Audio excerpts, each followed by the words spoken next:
I stood up quickly and looked around the coffee house for help, but as I surveyed the room, my blood ran cold. The building was completely empty. What had just been vibrant with laughter and chatter is now deadly silent, save for the panicked breathing of Kate and me. I mustered a whimper. Kate, we have to get out of here right now. I grabbed her hand, and we made our way to the back of the building. She was completely silent and clearly in shock. Fortunately, the rear exit was unlocked, so we made a mad dash away from the coffee house towards the wooded park area behind it. As we ran, I turned my head back to see if he was behind us, and through the quickly fading light of the doorway, I saw his long-fingered hand wrap around the frame as his featureless head peered out towards us. We can't outrun him. We have to hide. I whispered through hurried breaths as we sprinted into the darkness of the woods.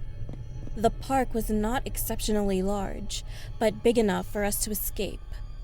Or so I hoped. My legs were hurting so bad, and finally, I couldn't keep up with Kate any longer. Sarah! I heard Kate exclaim as my legs gave out and I collapsed to the ground, exhausted.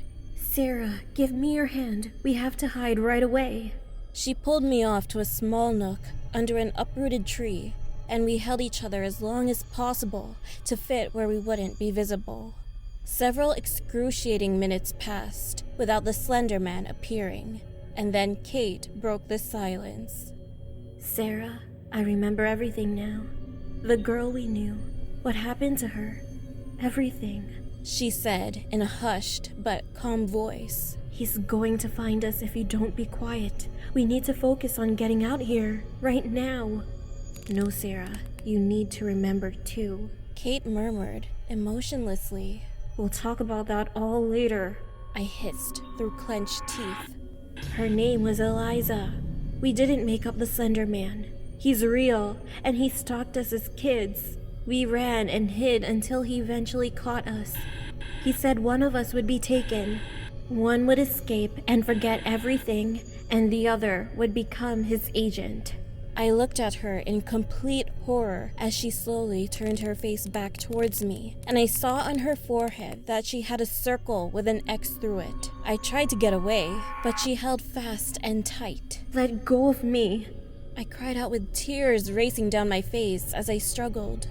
You know that I can't, she said in a solemn whisper as inky black tendrils slowly crept out from behind her.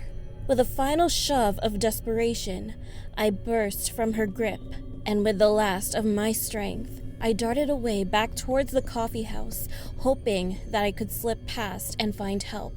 I looked back towards the tree and saw Kate slowly emerge with her tendrils dragging against the ground. With my head turned away, I couldn't see as I ran headlong onto something solid, tall, and thin. I lost my balance and collided with the ground. I looked up and saw the pale, featureless face of Slenderman obscuring the moonlight through the trees. I tried to scream, but as my mouth opened, I felt a cold, smooth tendril cover my mouth. My eyes darted around until I saw Kate standing over me too. Then I was blinded by another of Slenderman's tendrils.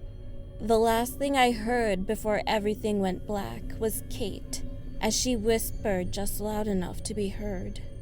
The runaway has been brought home.